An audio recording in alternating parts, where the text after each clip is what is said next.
The Qabool-Alliance Model with Mahdi Qasqas.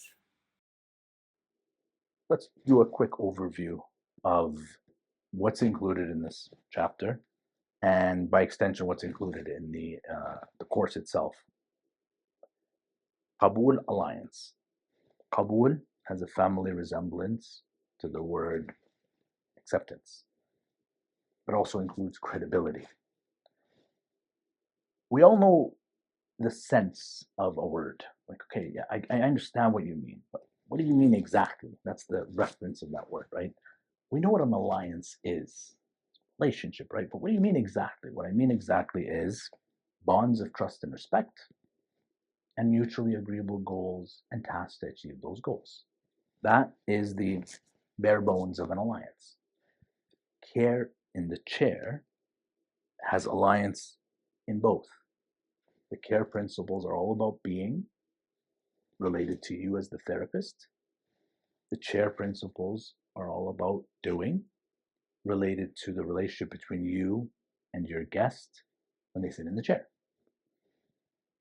Alliance on this side with the care principles is all about respect.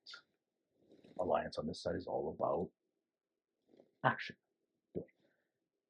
Now, what facilitates this process between being and doing within the alliance, I like to use the salam, ta'aruf, shura approach.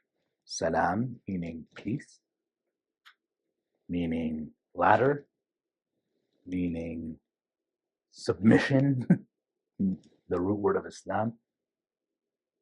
It doesn't sound right, does it? This means this. No, it doesn't mean.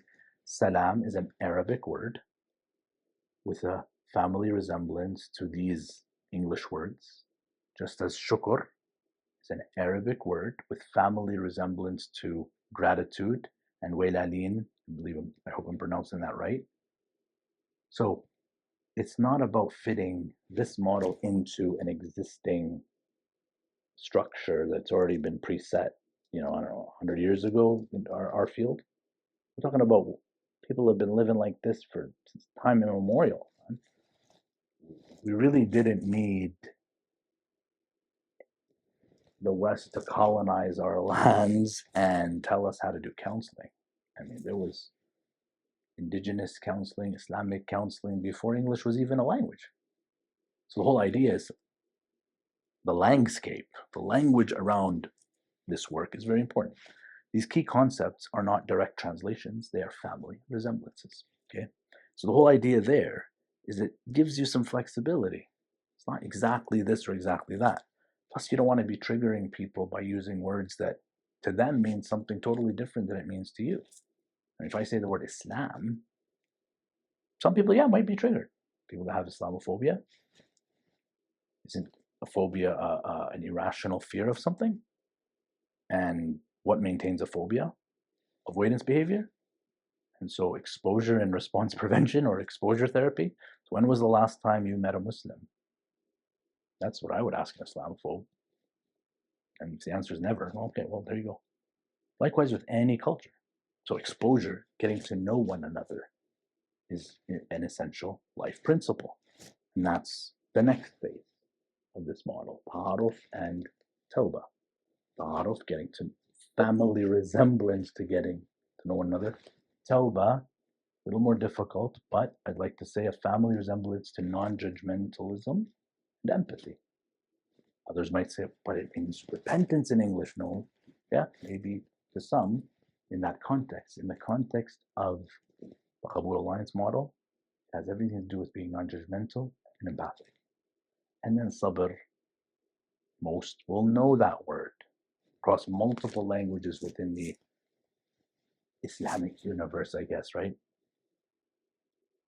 Patience doesn't quite fit it. It's a lot more than that. But there is this necessity for some diligence whenever you're working on any goal, isn't there? That's the shura phase. You don't tell somebody what the goal is. You got to co-create that with them. Right? You got to be able to do it together. Why? Because when you decide on the tasks to achieve those goals, You don't want to be coercing somebody into doing it. Just because it's easy for you doesn't mean it's easy for them.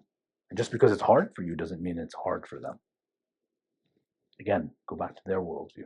And do this all within these guiding principles of having akhlaq with no nifaq, having these excellent characteristics and manners, and none of these hypocritical symptoms.